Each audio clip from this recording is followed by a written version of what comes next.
Alrighty, welcome all. Thank you all for joining us today.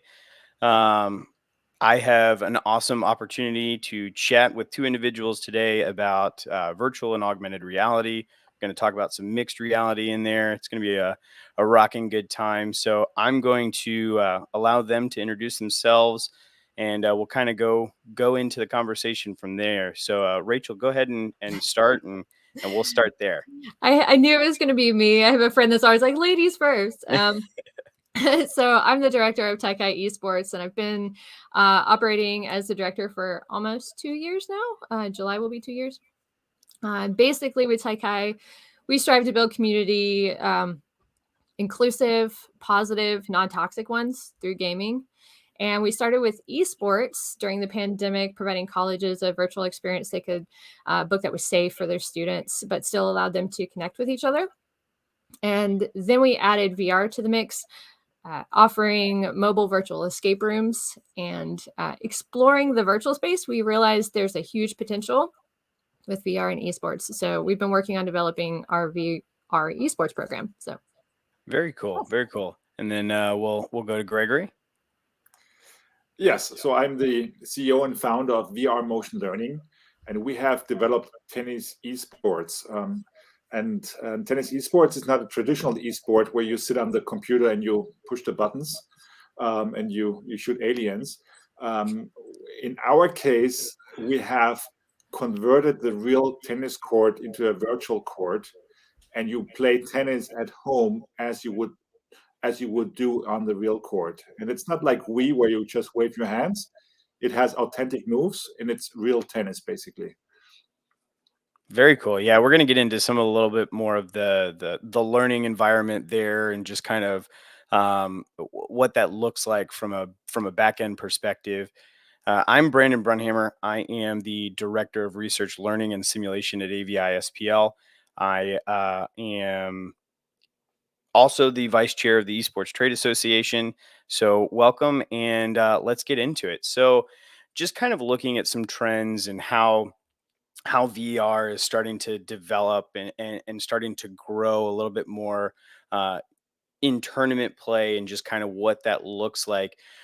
Rachel, I'm going to kind of go to you and just look at from a perspective from COVID and how you guys created these environments and what that looks like, and how that has been kind of a target area for you guys as you've developed that perspective. Well, we're still, like I said, in the development phase of our VR esports program. One of the things that with COVID and the pandemic that we have to think about when we're creating our spaces is, enough, space in between each other and making sure that they're safe and sanitary and stuff. So, we've had to build out stations and, create a framework for, what our events look like based on that protocol. But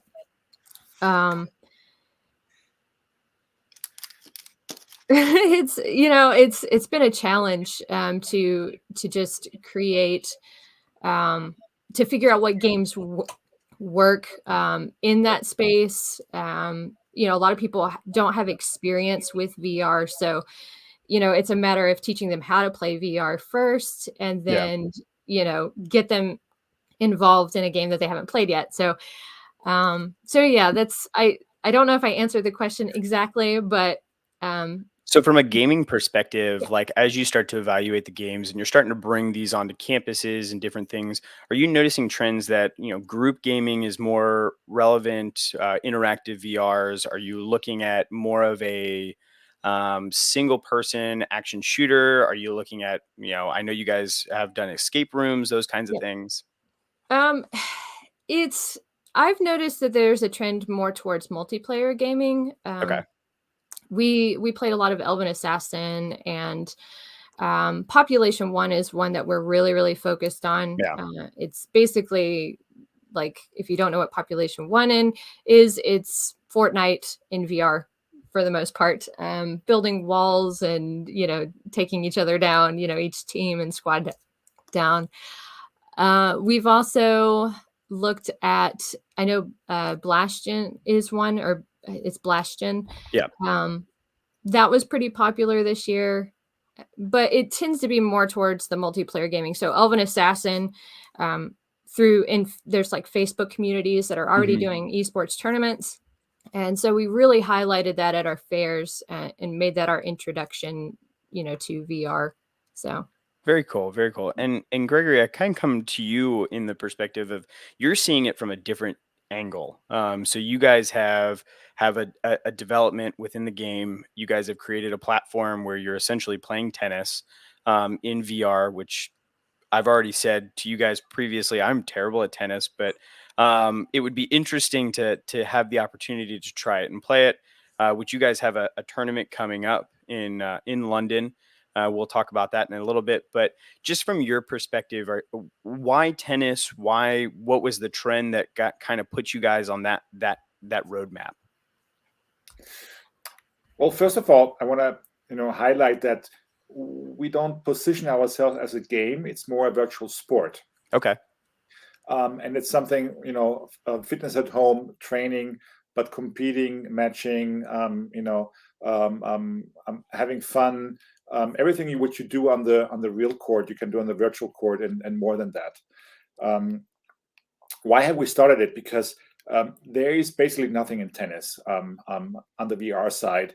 Okay. You have plenty of VR tennis games, and you had Wii and you have other stuff. But if you just wave your hand and you make a serve of 150 miles per hour, I wouldn't call it tennis, even though it says it's tennis.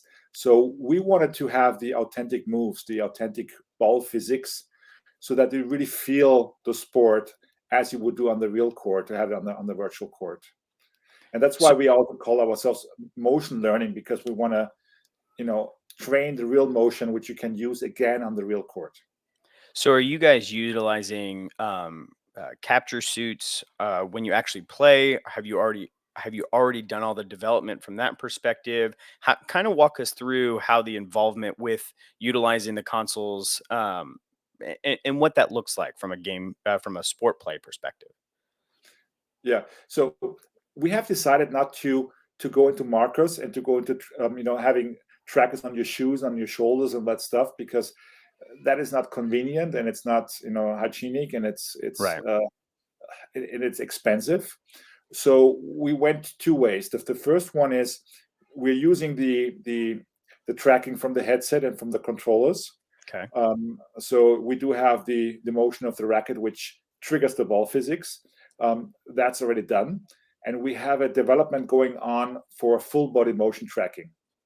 To capture that, and there are different ways to do that, but if you really want to learn the perfect technique and the right biomechanics, and you have to track the body from 360 degrees, high speed, every angle, so that's a little bit more complicated, and it's going to be more expensive also for the consumer, but that's where we are heading to. So, starting with tennis, is there any other sports that you're looking at implementing? Is there any kind of application for a team sport maybe, or what do you see the direction of that going? Yeah. Well, we can do any kind of ball sports, especially with smaller balls, and you have it golf, cricket, baseball, there are many sports like that. What we like to bring into tennis is actually more the team sport. Okay. We want to get, like in the esports industry, teams together. There is no Real Madrid in tennis. There is no New York Yankees in tennis. You have Roger Federer and you have Djokovic. You have individuals running the show, but there's no team sport, and that's something we want to bring into the industry. That's a cool concept.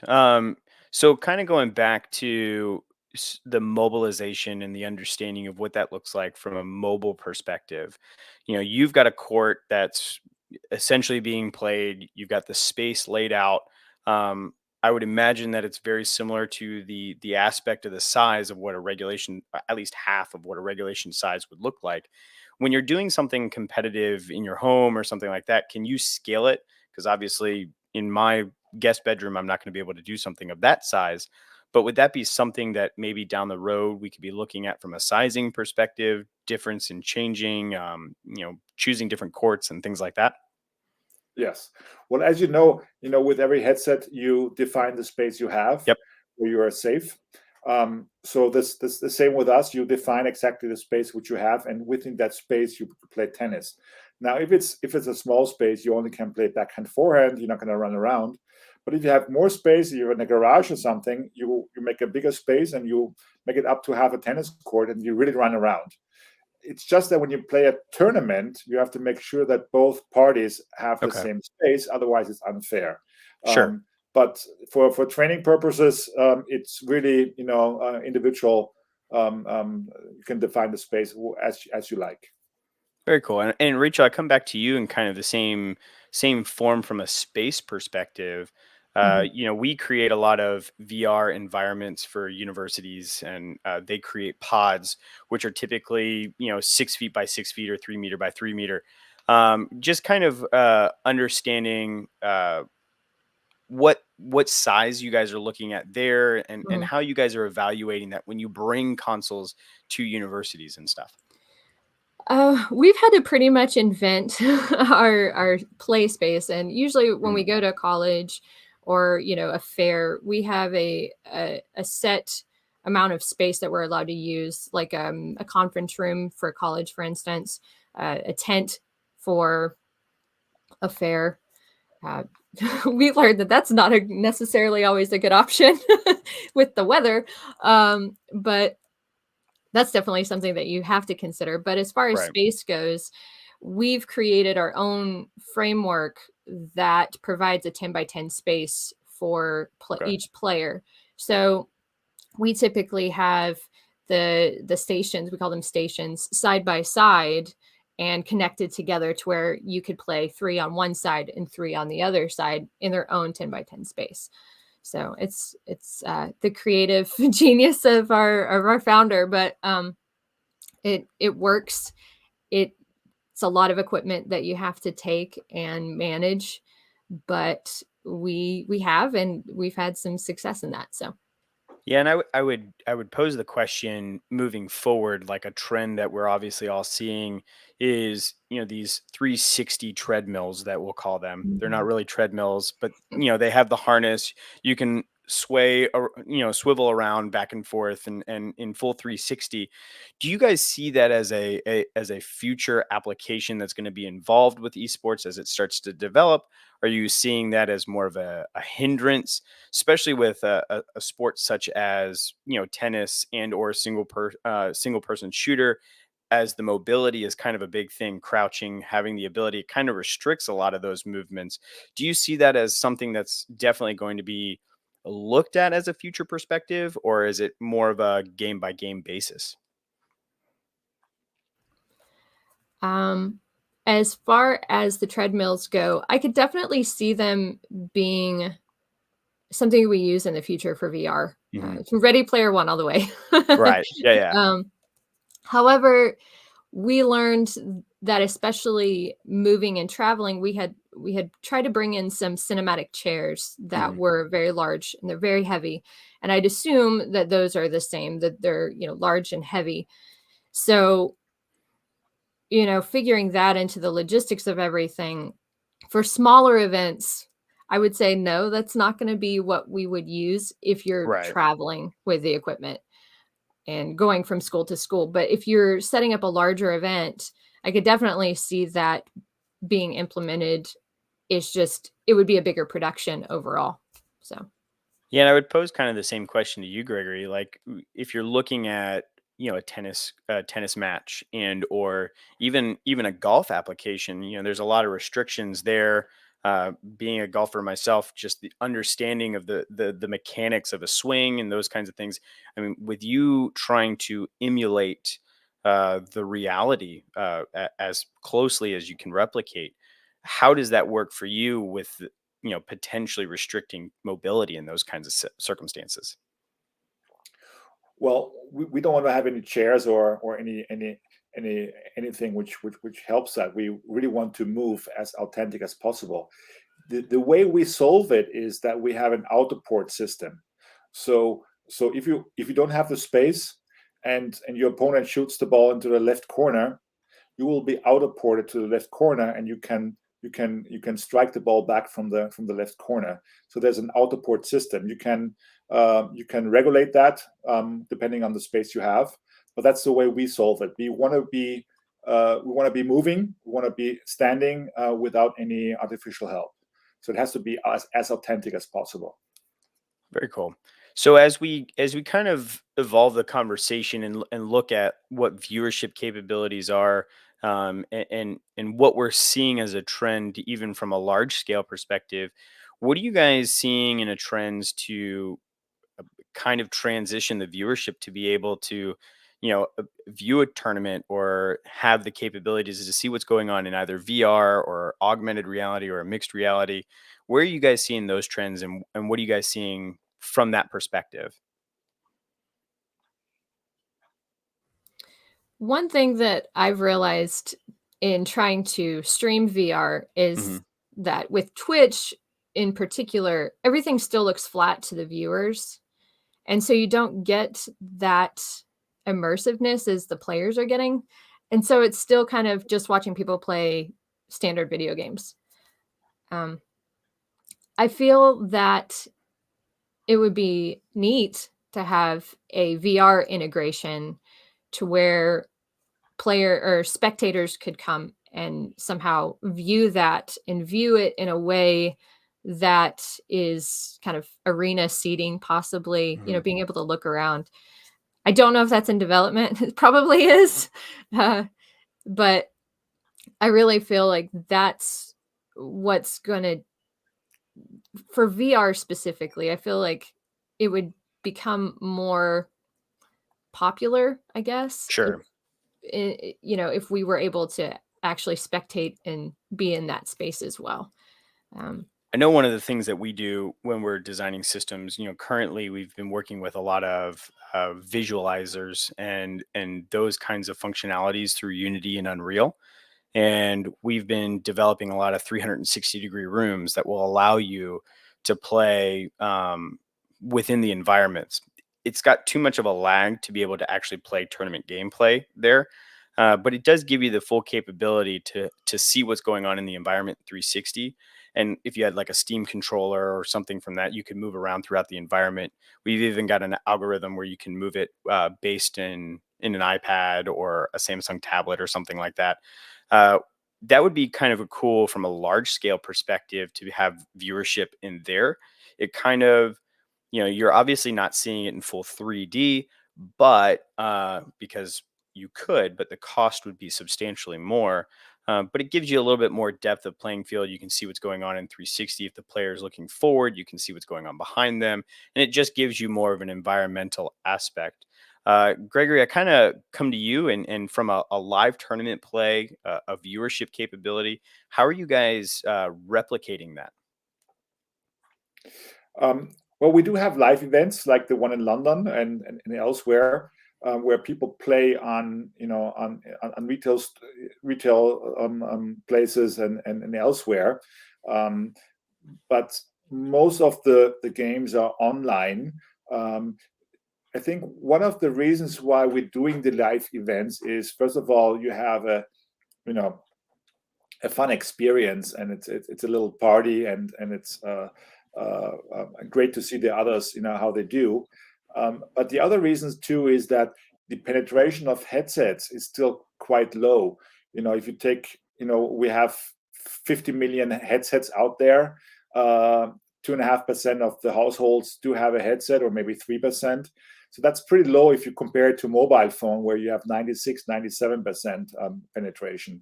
So you need to go out there and show the advantages of VR, and also overcome the hurdle of putting up a headset and becoming blind for a moment, to dive into this immersion. So you have to demonstrate what the advantages are. But if you see how the market is doing, we had a 96% increase of headsets just last year, and the market is still growing in the 50s, 50% and more. It's crazy. So we're getting there, but we're coming from a low base. Yeah, and I think the transition, not necessarily out of VR, but an added of augmented reality, is a huge step, as well as we start to have developmental apps that are coming through. And I think that in a personal perspective, as we look at viewership, the capability, say if you are in uh, a tournament in a retail store of that circumstance, and you have a QR code that you can pop up, so that way you can actually see the environment in augmented reality, holding up a tablet or something like that. I think that that's a different kind of viewership feature. I know we deal with a lot of mixed reality capabilities, from digital production. Yeah, everybody kind of goes to The Mandalorian because everybody knows it. But there's just so much more that's using that digital production capability. And I think that a lot of augmented reality boards that are being played in real time, and having commentary on top of those. Disguise did back in 2018, they did a preview of HP Omen, and they had two shoutcasters on an actual board. As they were going through the board, they were actually sitting on direct view led, and they had direct view led behind them. So really you saw the environment as they were talking through what was going on. And I think that that's a huge application of viewership as we start to move forward and as we start to develop.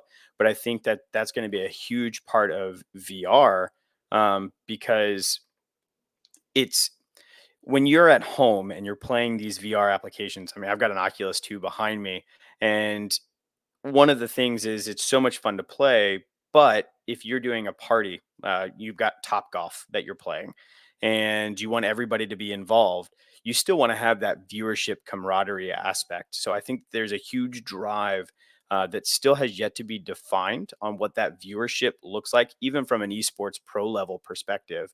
Because one, it is uh, incredibly entertaining to watch an individual play VR without any reference to what they're seeing, first off. And then second, it's also really cool to be able to see referencing what they are actually looking at. Everybody likes to watch them play VR because they look ridiculous. Uh, Me being probably the prime example of that. But how are you overcoming, Rachel? I'll come back to you. And how are you guys overcoming that level of awkwardness when it comes to mobile applications and those kinds of deployments? Um,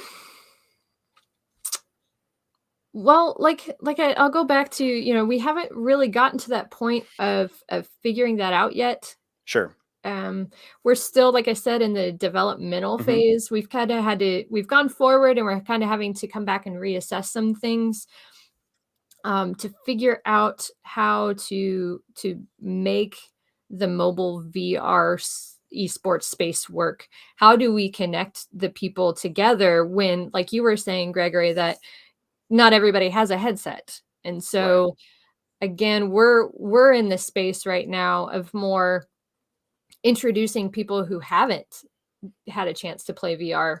We're still in those early phases. And so for us last year, it was a lot of teaching, a lot of um, people trying things out and trying games and learning that they like VR. Hmm. So we haven't even kind of got to that point yet of how do we overcome that awkwardness, and that, how do we bridge that gap there, um, and create a space that works well. So So do you see, as a tournament gameplay in sports, do you see an application where an augmented reality is becoming more valued, as opposed to a VR perspective? Do you think that there's a kind of a parallel road at that perspective? And I would ask either one of you that question of which one you think would be more valued. I think they each have their own place, and it what we do with it will be determined by the space that we can do it in, I guess you could say.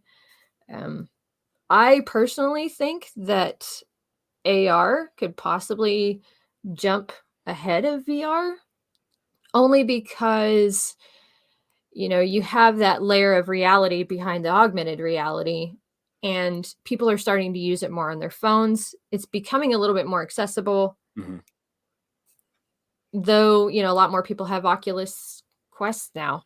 So Yeah, they're kind of like going forwards and backwards. yeah, and So, as they become more readily available, it is interesting to understand, but the reality of it is everybody's got a phone. So the mhm, augmented reality platform is very, very readily accessible. Whereas for a while during the pandemic, it's not that you didn't want to buy a wearable, it's you couldn't buy a wearable, mhm, with all the shortages because of the huge, crazy demand that kind of drew from it. One mhm, of the things that is pretty interesting from a competitive perspective is we're still requiring sports, athletes to be in a physical shape. It's not like you're looking at it from a perspective of some guy sitting on a couch playing Wii Sports, and that's not to knock Wii Sports. Don't get me wrong, but Gregory, what you're developing is something completely different when it comes to your motion tracking capabilities, and if you can truly hit 100-mile-an-hour serve, or if you're going to hit a 20-mile-an-hour serve, and it's based on, I'm guessing it's based on velocity. So you've got the velocity capabilities. How are you regulating? How are you understanding if someone can serve at 100 miles an hour as opposed to a 20-mile-an-hour serve? Well, it's just like on the real court. It's biomechanics. It's technique, and it's the way how you strike a ball. What we have done is nothing else than we just converted the real court into a virtual environment, but the biomechanics is still the same. We just have to make sure that all the weights and the angles and all the motions are one to one as in the real world, because you have in our case, you have two things which you cannot really change. You still have the headsets on, or in the future, sunglasses, whatever it is, and you have a virtual ball. So you don't have the physical moment where you hit the ball. It's a virtual ball. So you have these two moments you have to overcome in our case. Okay. And then one of the questions coming in is, talk about advantages of the adaptive controllers and players with disabilities to level the playing field. How are you seeing that from an overcoming if it's a true application of sports, essentially? Well, we do have a lot of people with disabilities playing our system, people with wheelchairs, and you know what? They love it, and the reason why they really love it is because suddenly everyone is equal and they have no disability anymore. They play with all the others as if they would have no disability, and they lose for those minutes where they play the game. They lose that feeling that they are disabled. They are equal, and it's such a nice thing to see how they feel totally free, and how satisfied they are to have those moments of freedom. And it's great to see that. It's really great to see that. Yeah, and I think the transition from having the disability and what that looks like, being able to be involved in an environment that regardless of what your restraints are, I think that the adaptive controllers and those kinds of capabilities allow individuals to overcome and be just as competitive. So maybe they do have a love for tennis or golf or something that involves a lot of movement, but they're very restricted from that perspective. I think that the adaptive capabilities really does truly allow for anybody to be involved in the game. One of the things that I would kind of come back to is, as we're starting to see these trends and these transitions, what do you guys see from a development of what the request is from a an entire community perspective? Like, is there is there just as much of a community foundational base in VR as there is in the esports community? Everybody's got their own independent game communities. I get that. But from a VR perspective, it seems like it's a very niche market when it comes to what we're looking at and how it's developing.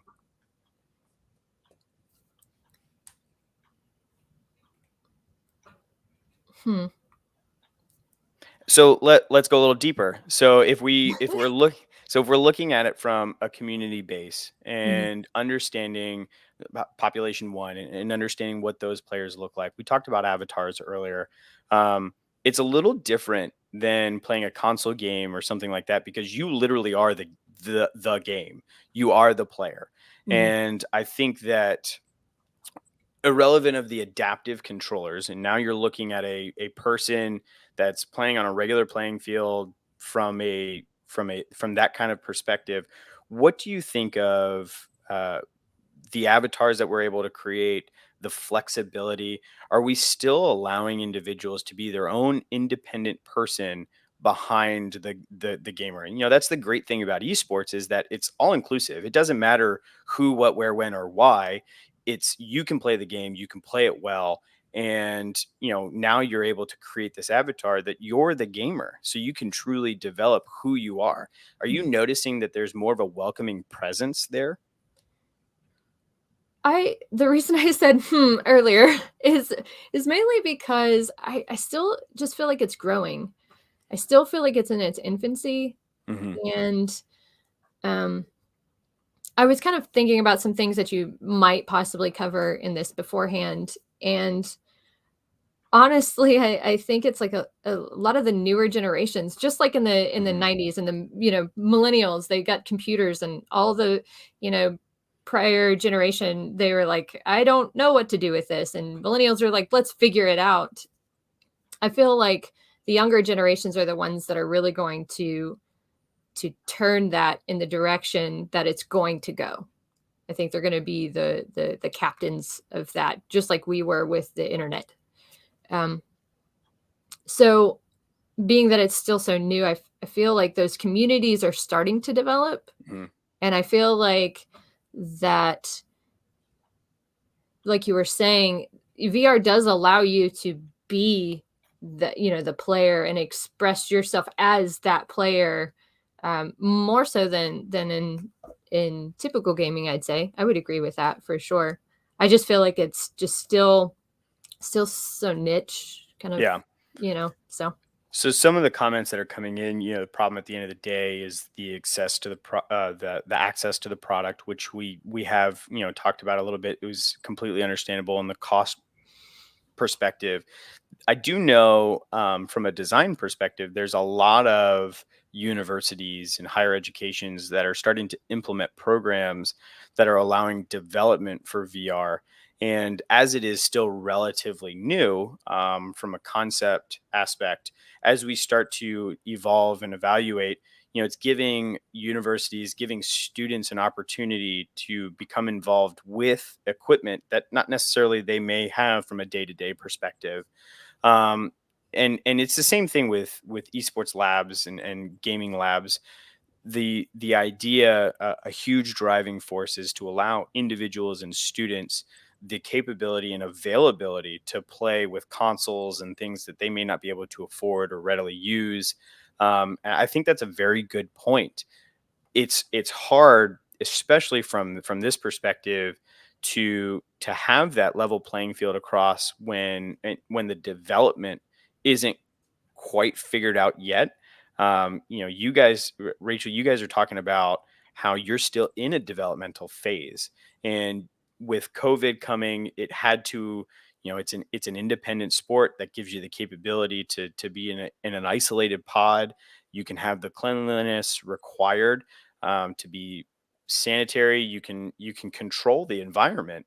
Um, Gregory, we look at you and we talk about, the capability, the one-on-one in tennis.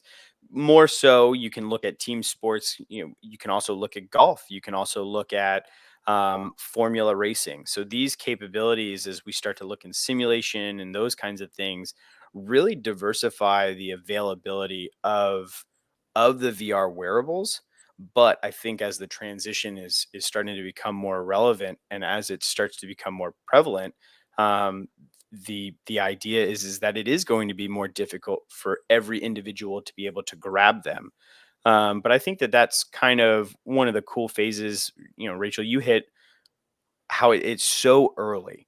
And Gregory, are you seeing a lot of want and desire for like cricket or for those kinds of different applications from a perspective of, you know, maybe in climates where it's not warm all the time, regionally based? I know here in the States, the Midwest is substantially greater, with a higher density of esports, than it is in Florida. I'm based here in Florida, and we're outside most of the year because we have that capability. Whereas I don't know what negative temperatures feel like, nor do I ever want to experience that. So it's why I live in Florida.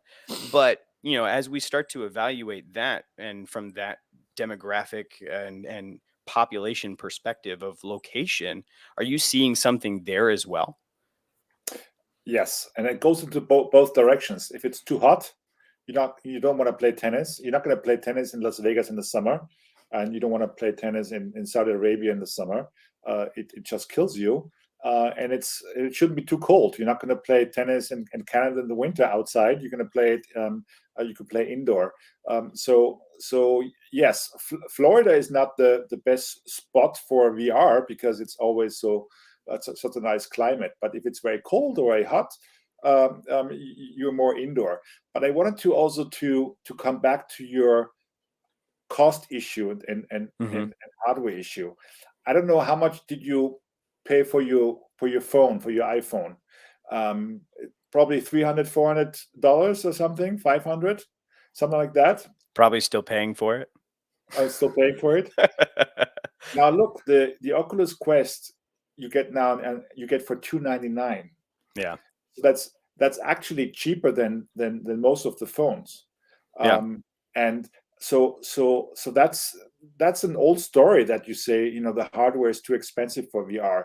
$299 in the US is not very expensive compared to computers and other hardware. So that has changed a lot.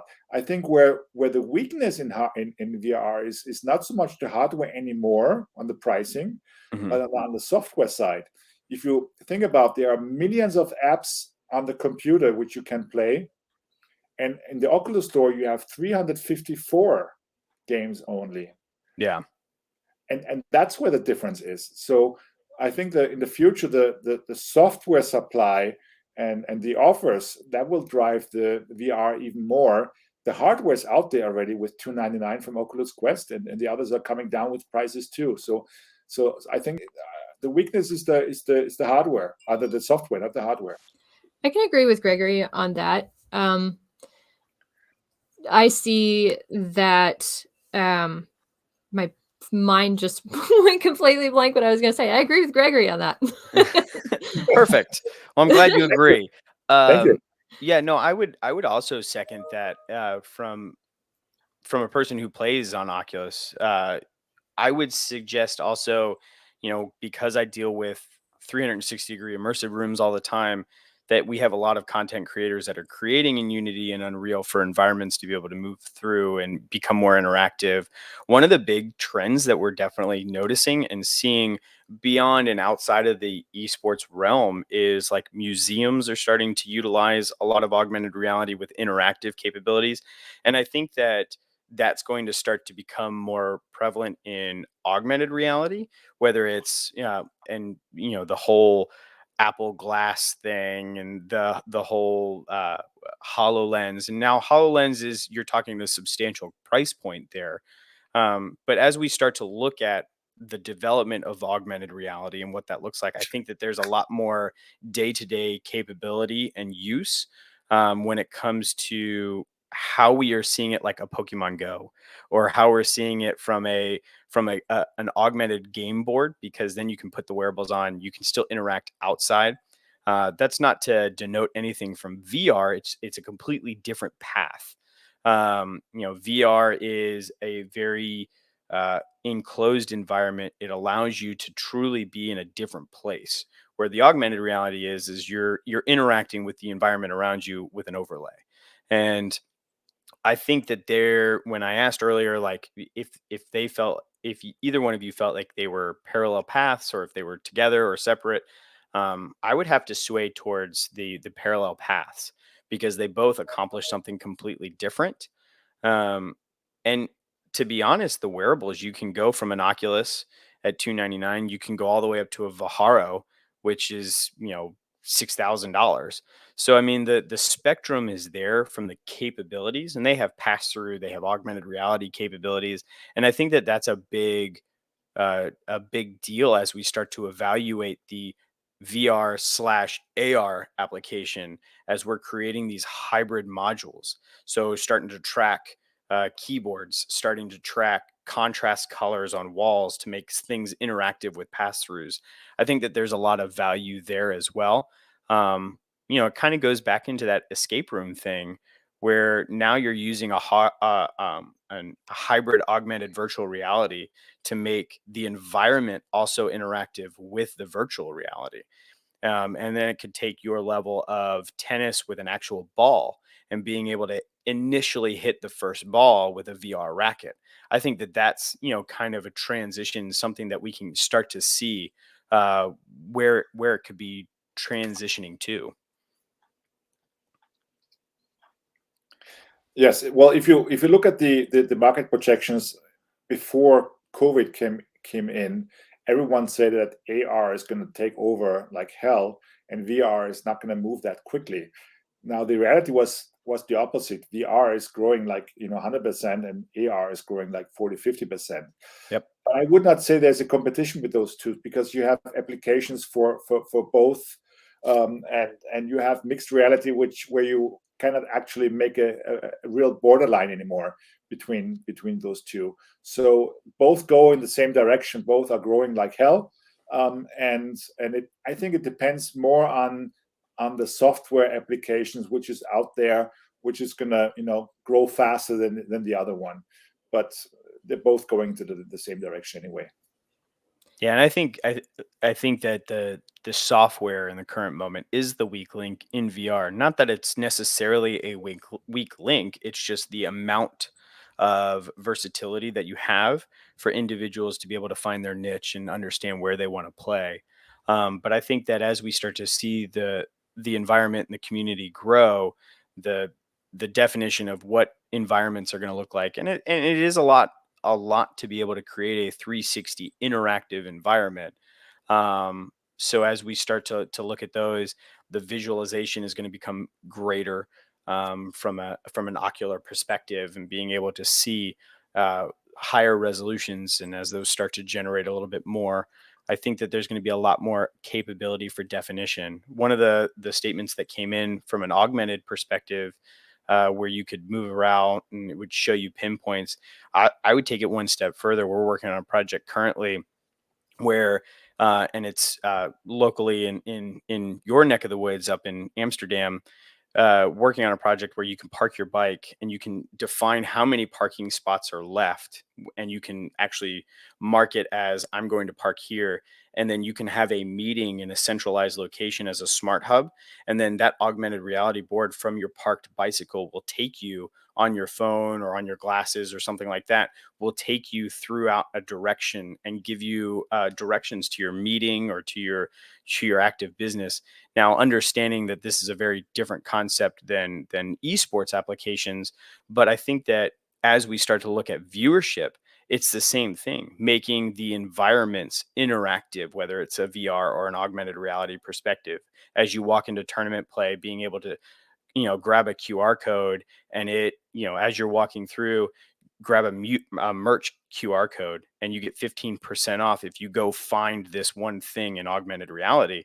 I think that those are different concepts that we can start to work with that allows a little bit more of an interactive perspective, and a lot more fan and viewership interactive as well. I remember what I was going to say. Perfect. Well, I want to hear it. The one thing that I also think is a problem with VR that we noticed while we were running our fairs last year is there's still a gaming stigma out there. As much as we don't want to admit it because we're so immersed in the gaming communities that it's like, oh, gaming, it's huge. And it is growing. It has grown so incredibly much. But to a lot of people, gaming consoles, playing video games, whatever, still a toy. It's, the Oculus. A lot of parents see it as a toy. We had, with the patrons at the fair, the ones that would come through were predominantly the kids in the younger generations. I would always ask parents, hey, do you want to give it a try? And they're like, no. Either that they're afraid of it, afraid of getting motion sick. I think that's another problem with VR that we've got to solve. Trackers help with that. Yeah. But the other side of it was, oh, I don't want to be involved in gaming. I don't want to get addicted to gaming. Right. So, I think it's, the gaming community in general is growing, still has a stigma, but the VR community is even smaller than the bigger gaming communities. So I would agree with that. And I would say that as a, older millennial, as we start to become more prevalent in the workforce, that the idea of gaming is becoming more of a level playing field and not so much of a you shouldn't do that, it's a waste of time, especially as schools and universities start to offer scholarship opportunities and those kinds of things. And understanding that it's the same as football. Scholarships are offered to football players. They go on to universities, get business degrees, and then most of the percentage of them don't go and play football. So if you can go to school being a gamer and go to school for coding or cybersecurity or something like that, or business, you're still doing the same thing. So I think that it's becoming a little bit more accepted. The unfortunate thing of VR and AR in the current moment is because it is so small that there's not that kind of a it's still very niche. It's still very narrow in the current moment.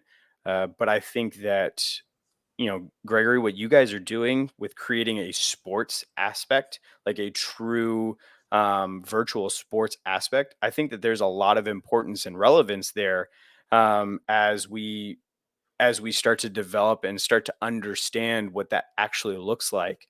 I think that there's a lot of dynamic from, like I said, the athleticism and the capabilities there. I think that there's a lot of drive. Yeah. In terms of one of the reasons why. Sorry, go ahead. Sorry about that. Yeah. I was just going to mention when you were talking about AR that Hado is very, very interesting. It hasn't really taken off in the US as much as you would have thought it would, but it's a super popular AR esport, and it's super cool, super killer. So yeah. Gregory, what were you going to say? Yeah, I just want to go back to the topic where you said, the children are addicted with computers. One of the reasons why we have developed tennis esports is to bring something to the parents, saying, this is something which is going to be very valuable for your kids, because suddenly they don't just sit there in front of the computer and push buttons. Now they have to stand up, move. They learn a technique, and the kids become very motivated to go to the real court to show that they now play much better tennis than before because they learned it in VR. So we're motivating them to go back to the real court with the VR system. So that's a little bit of a different angle we're driving here. Very cool. So, well, I appreciate the conversation. We're kind of coming to that round of an end mark. I appreciate the comments that have come in. I hope that we answered most of them as much as we can. Shout out to April Welch. I know that they at Illinois Tech offer scholarships in esports.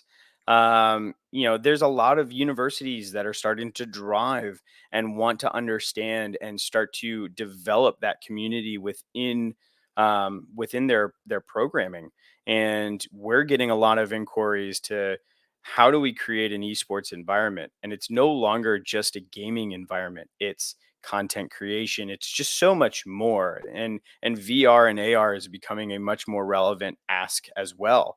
And they're creating independent pods as they start to develop um, different kinds of labs. So you have an aspect for augmented reality, virtual reality. You have a application for their gaming labs or content creation, podcast stations, all of these different things. And it's creating quite the community as esports, but just so much bigger. And now I'm starting to see all of these different colleges pop up in the comments of who's offering, esports teams and esports, not only just teams, but scholarship opportunities. Check them out. Check out your local universities, colleges, and give them an opportunity. And I appreciate you guys being here, and I appreciate the conversation. And thanks all for checking us out. Thanks for having us. Thank you.